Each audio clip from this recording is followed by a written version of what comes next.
একটি ছোট্ট গ্রামে একটি গরিব ছেলে ছিল, নাম তার অলি। তার বাবা ছিল এক কৃষক, কিন্তু অনেক দিন ধরে ক্ষেতের কাজ সঠিক ফল দেয়নি, ফলে তাদের সংসার খুবই দিনহীন হয়ে পড়েছিল। অলি ছিল ভালো মনের, শত পরিশ্রমী ছেলে। গ্রামে একদিন একটি মেয়ে এল, নাম তার রুহি। রুহি ছিল শহর থেকে আসা, তার পরিবার ছিল ধনী ও শিক্ষিত। তার সৌন্দর্য, স্মার্টনেস এবং ভালো ব্যবহার গ্রামবাসীদের মধ্যে প্রশংসিত ছিল। অলি প্রথম রুহিকে দেখে মুগ্ধ হয়ে যায়, কিন্তু সে জানত যে তার সামাজিক অবস্থান এবং আর্থিক সংকটের কারণে কখনোই রুহির সাথে সম্পর্ক গড়া সম্ভব নয়। তবুও সে প্রতিদিন তাকে দেখার জন্য গোপনে রুহির পথের পাশে দাঁড়িয়ে থাকত।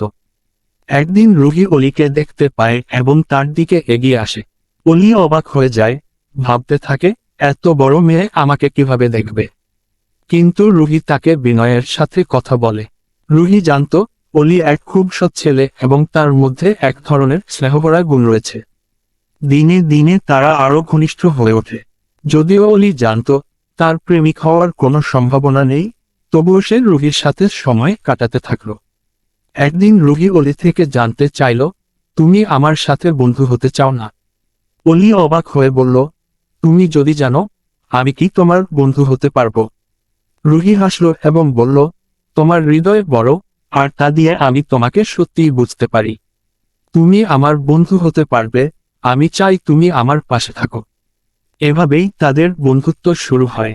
কিন্তু যখন গ্রামের সবাই জানল যে তারা একে অপরকে ভালোবাসে, তখন সামাজিক বাধা আসলো। রুহির পরিবার শুরুতে বিরোধিতা করেছিল, তবে অলি তার পরিশ্রম ও সততার মাধ্যমে তাদের মন জয় করতে পেরেছিল। সে একদিন রুহির বাবা মায়ের সামনে বলেছিল, আমার কাছে পয়সা নেই, কিন্তু আমার হাতে অনেক স্বপ্ন ও ভালোবাসা আছে, যা আমি রুহির সাথে শেয়ার করতে চাই। অলির কথা শুনে রুহির বাবা মা অবশেষে তাকে স্বীকৃতি দেয় এবং তারা দুজন একসাথে জীবন শুরু করে। এভাবে অলি তার দারিদ্র্য সত্ত্বেও তার প্রেমিকাকে জয় করতে সক্ষম হয়, কারণ তার হৃদয়ের ধন আকাশের চেয়ে অনেক বড় ছিল।